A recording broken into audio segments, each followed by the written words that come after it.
but you are in charge of telling me how Josiah Jordan-James and Santiago Vescovi will be remembered. If you had a list of like Tennessee's all-time winningest players, they've both been here 5 years. They were here through the best run ever. They're going to be high on that list, if not the very top of that list. James came in as a 5-star, so he's always dealt with that expectation. Vescovi came in, and his career this last year wasn't his best by any means. So how will these guys who took you to that list we showed earlier, how will those guys be remembered by Vol fans long term?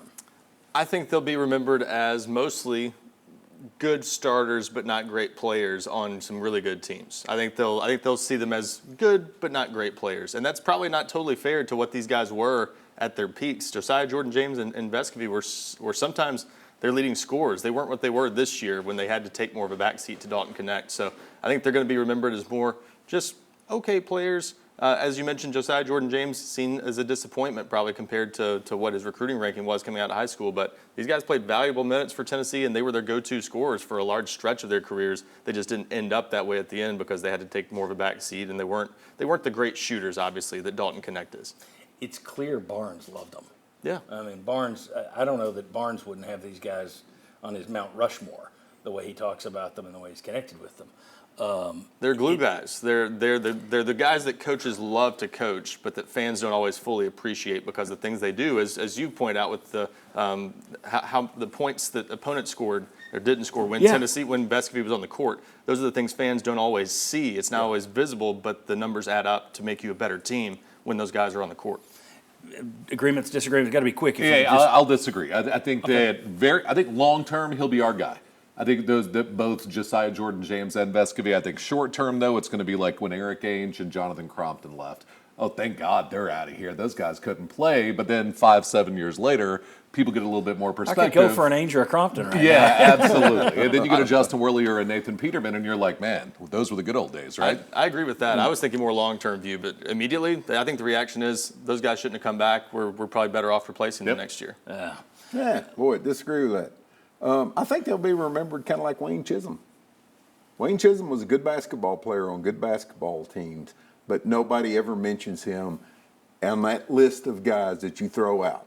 So I think eventually they'll get around to being, oh yeah, they were pretty good. But I do think Vescovi's last season not being the scorer he was pushes him down. Dalton Knecht just had one of the most prolific, explosive seasons for a scorer in Tennessee basketball history. He put himself up there in terms of scorers with the likes of Grunfeld, King, Houston, Tony White, hang the jersey. He put his name amongst the greats, but he was only here 1 year. How will Dalton Knecht be remembered? And the part B to that is, will his NBA career, because he was only here 1 year, will his NBA career impact that?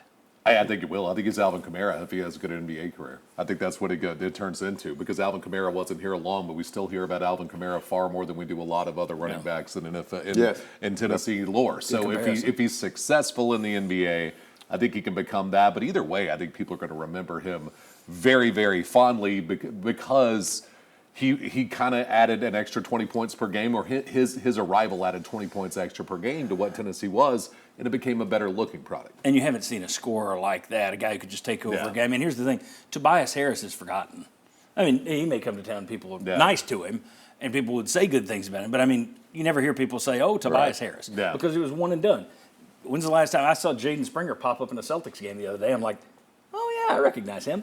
I mean, some of these guys were just in and out. Kennedy Chandler, whoop, gone. Yep. It's the problem with the one-and-done guy. Dalton Knecht, because of the scoring, he's above those guys. He's above those guys, and I think the NBA could even rise him higher. If he goes to the NBA and he is really, really good, then I think his status back at Tennessee, it comes up with that. Yeah. So I think he will be remembered incredibly fondly, and if he's got a really good NBA career, buddy, he is claimed like he came here from high school and stayed for 5 or 6 years.